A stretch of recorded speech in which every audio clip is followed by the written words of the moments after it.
Hello and welcome everyone, this is Calebovitsch coming to you with another Storybook Brawl video.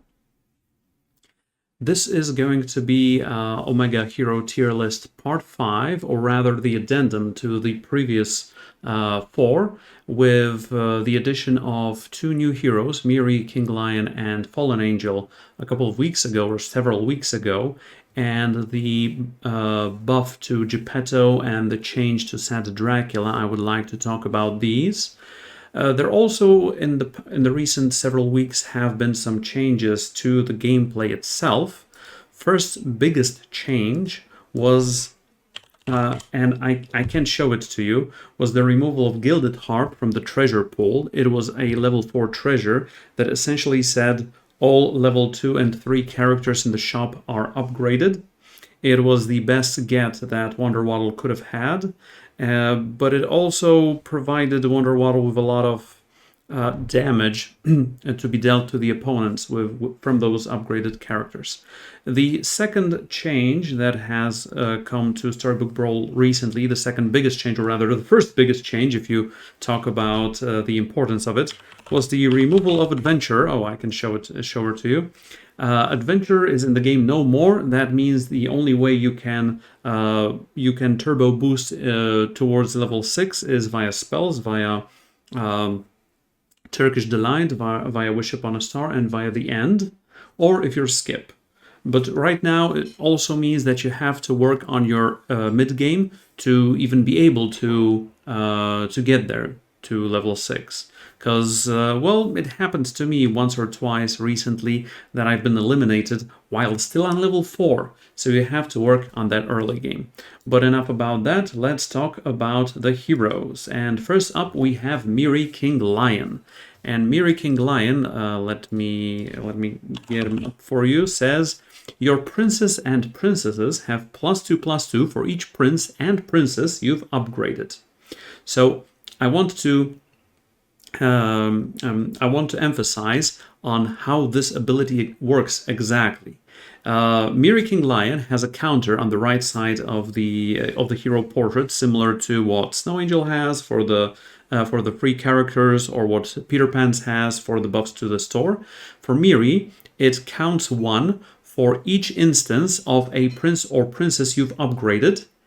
It multiplies it by 2, and it gives those stats to all your royals that you have on the field or on the bench, or hand, however you call it. Doesn't matter if you have all of those upgraded in play. You can only have 1 upgraded in play whilst having several upgraded, and the buff will be bigger anyway.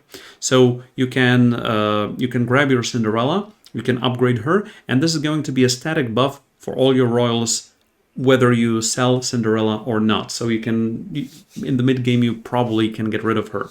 So this means several things. I mean, Mihri King Lion is a stat type hero. That's true. And early game and mid game are huge, because if you can give +2/+2 to most of your board, or +4/+4 to all of your board, that is a huge change. That is even bigger than Krampus. Oh, Krampus. It is very targeted though, so variance for Mihri King Lion becomes higher with the number of other people playing royals in the lobby.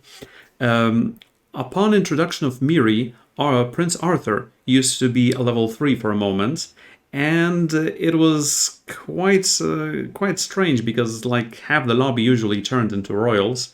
So Mihri King Lion had to fight for every prince and princess available. After the revert of Arthur back to level 4, actually I believe that is a kind of a Mihri buff, but in the way that people are not gunning for those royals as often, so you have more things you can look for and available to you in the store. The manner of upgrading also doesn't matter. So the ability for Mihri counts up both if you triple a character, if you quest a character, but it even works if you cast Knighthood on a royal and upgrade it that way. I tested it in one of my games, and yes, it does work. It also means that Mihri, with all these buffs, contrary to what you might think, doesn't exactly need Arthur to be late game viable, sorry, mid game viable. I mean, sure, Arthur is amazing. You have static buffs for your whole board, and it grows aside from that. And if you upgrade Arthur, that's an additional +2/+2 static and +4/+4 coming to all the upgraded royals. So that's amazing. And yeah, that's more or less how it works. The difficulty here is rather low. You're just looking for royals, and your end game plan is to get a good boy comp with what I used to call, or still call, the sure shot row. You can just check out my Storybook Brawl tech video called the sure shot row to see how that end composition really works. Masking into or dreaming into Mihri. Okay, so it was different when the developers released Mihri, because back then it didn't count the buffs retroactively. Right now, once you turn into Mihri, whether be it from Mask on level 3 or if you dream into it in the late game, it remembers every instance of you having upgraded those royals anyway. So if your composition is becoming royals, and then later you can find it was all a dream, and Mihri is one of your choices, it's actually a good one, because it's just going to give you a bigger boost than Grandmother or the Fates. So in the late game, it doesn't work. The buffs are more... well, they're just bigger than from Grandmother and from the Fates. That is why I still value this as 4 out of 5 for the late game. And although this King Lion is a one-trick pony, it still is a great hero to choose. You just have to remember, go for Cinderella. This is your best get early on. Okay, moving on to the second hero that was introduced in that patch, and it is Fallen Angel. It is another stat type hero, and this one is a bit more complicated despite what it says in the ability. Your characters have +2 attack if you have 3 evil characters, and +2 health if you have 3 good characters.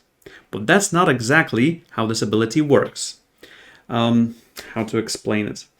During a fight, during a round of a brawl, if you have had at least 3 evil characters on the board since the beginning, that includes summoning them, this buff is active. So if you have, let's say, Bad Billy Gruff and Black Cat, you have 2 evil characters. But if Black Cat dies, and you have the second reincarnation of Black Cat, that counts as summoning a 3rd evil character, and suddenly your whole board gets Needle Nose Daggered, or rather gets +2 attack. Same goes for health.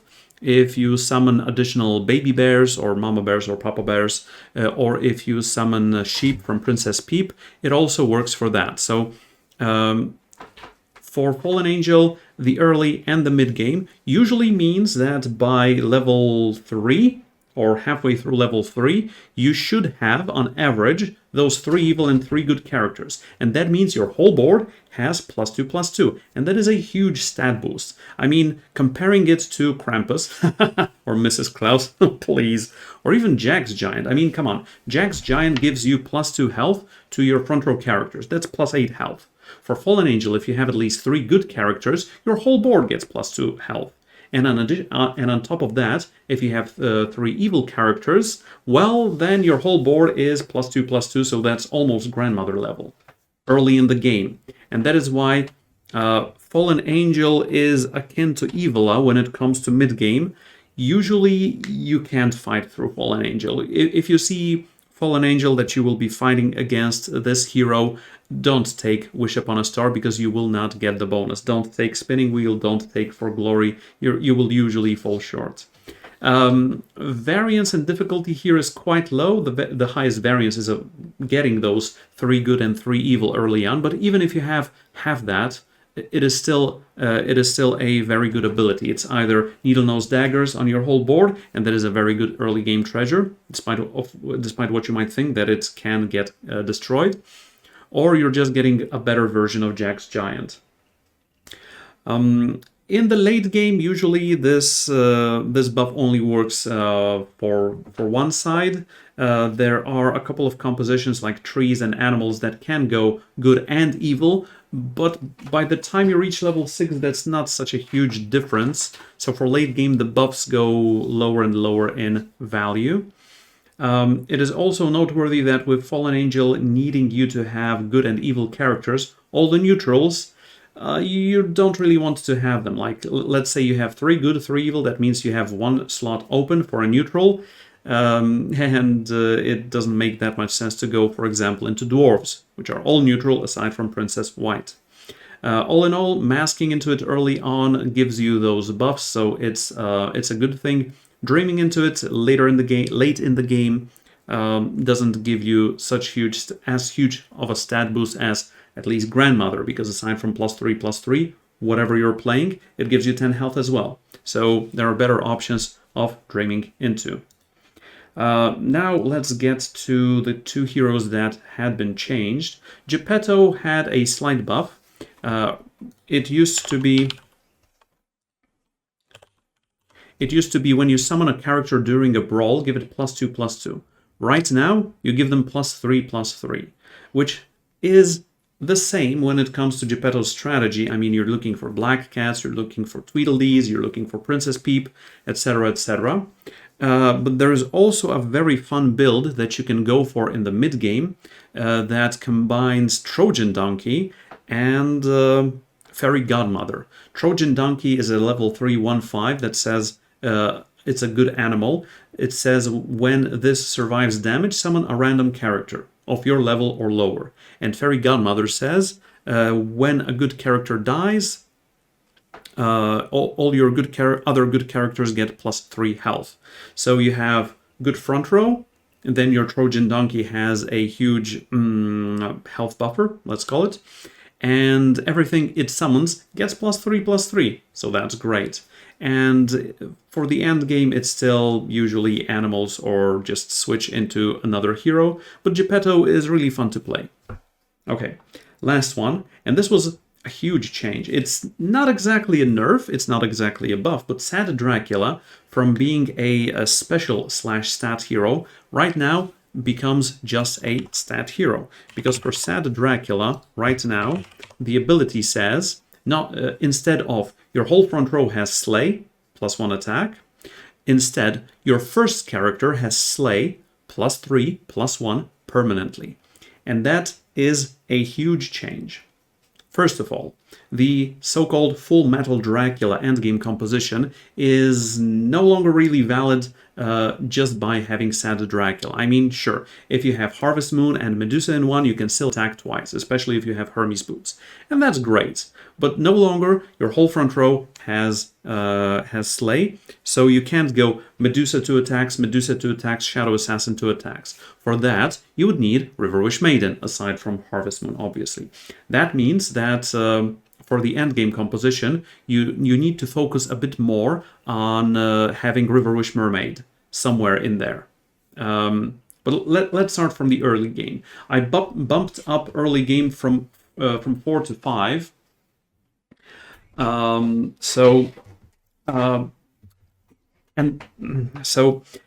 early game means you need to focus on your first character, on the character in your first slot, on the upper left of your field.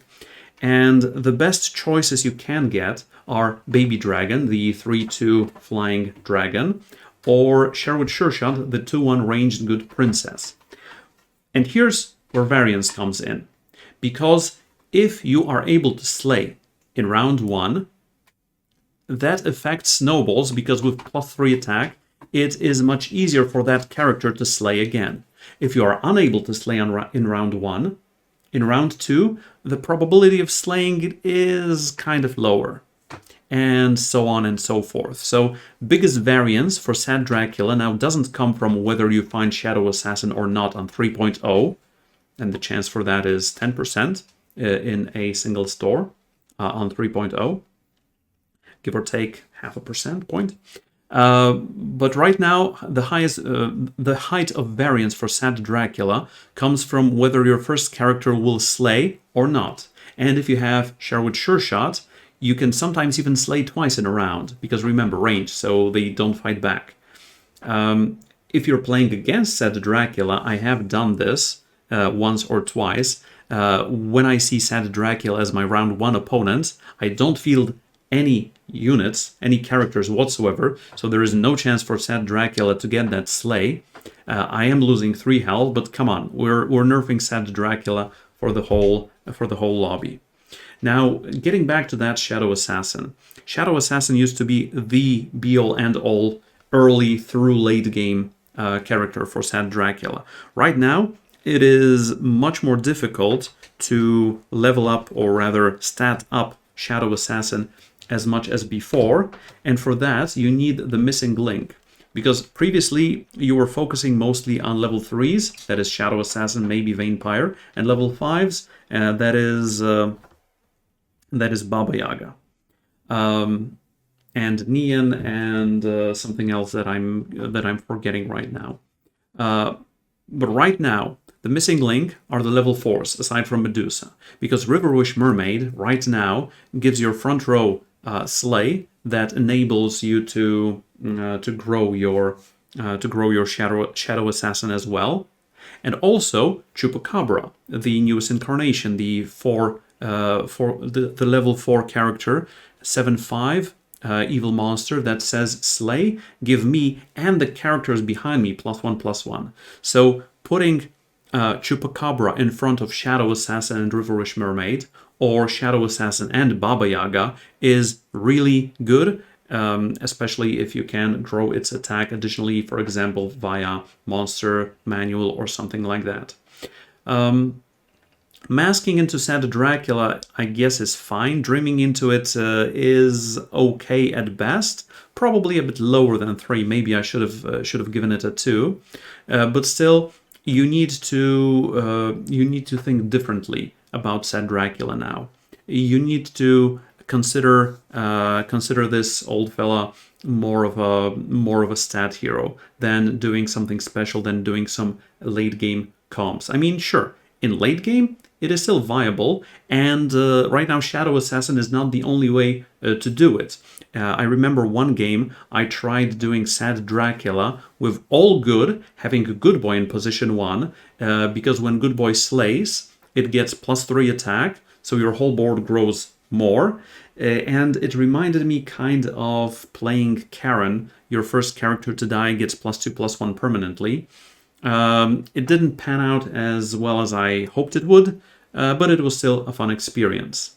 And yes, fun experience, that's what we want from all games, and that's what you're going to get from Storybook Brawl, because the game is still going strong, it's still amazing, and yes, that's going to be it for this video. Thank you for watching, and see you in the games.